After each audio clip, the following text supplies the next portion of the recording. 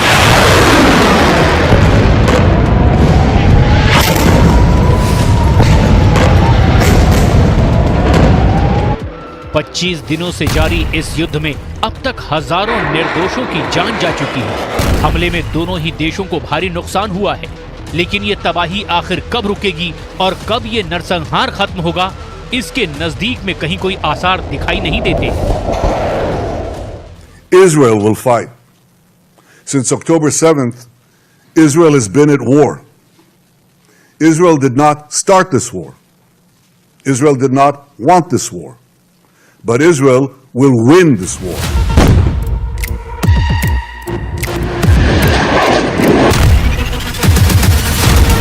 Hamas ने ये धमकी क्यों दी, ये भी समझ लीजिए। दरअसल इजरायली फोर्स का हमास पर चारों तरफ से हमला हो रहा है। इजराइल की सेना हर दिन हमास के बड़े कमांडरों को मारने का दावा कर रही है। हालांकि हमास के खिलाफ जमीनी जंग में इजराइल के अब तक 17 जवानों की मौत हो चुकी है। जमीनी जंग के साथ आसमान से भी इजराइल गाजा पर अटैक कर रहा है। हमास ने इजराइल के खिलाफ अपने ऑपरेशन को अलक्सा फ्लड नाम दिया है। इसके जवाब में इजराइल की सेना ने हमास के खिलाफ सोर्ड्स ऑफ आयरन ऑपरेशन शुरू किया है।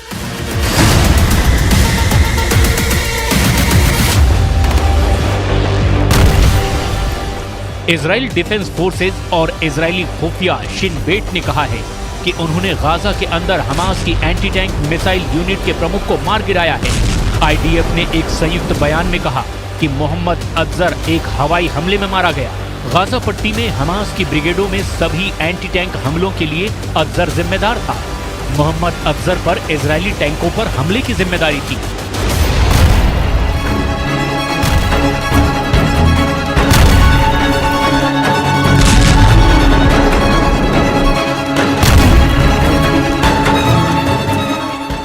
इजराइल ने अब तक 27 से ज्यादा बड़े कमांडर मार गिराए हैं। इसीलिए हमास का मनोबल बनाए रखने के लिए हमास के गाजी ने ये धमकी दी है।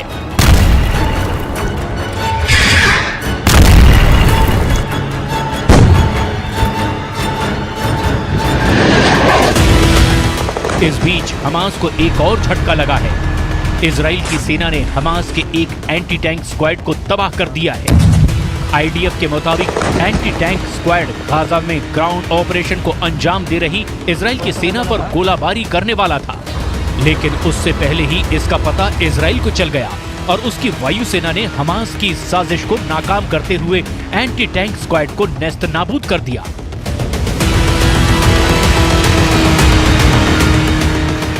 इस बीच अमेरिका के राष्ट्रपति बाइडेन के बयान से इजराइल को बड़ा झटका लगा।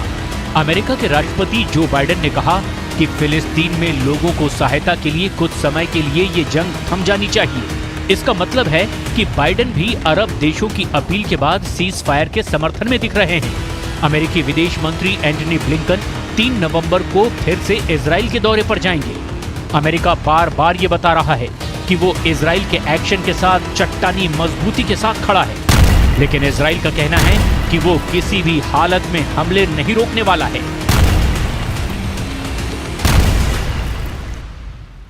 Israel will not agree to a cessation of hostilities with Hamas after the horrific attacks of October 7th. Calls for a ceasefire are calls for Israel to surrender to Hamas, to surrender to terrorism, to surrender to barbarism. That will not happen. Ladies and gentlemen, the Bible says that there is a time for peace and a time for war. This is a time for war.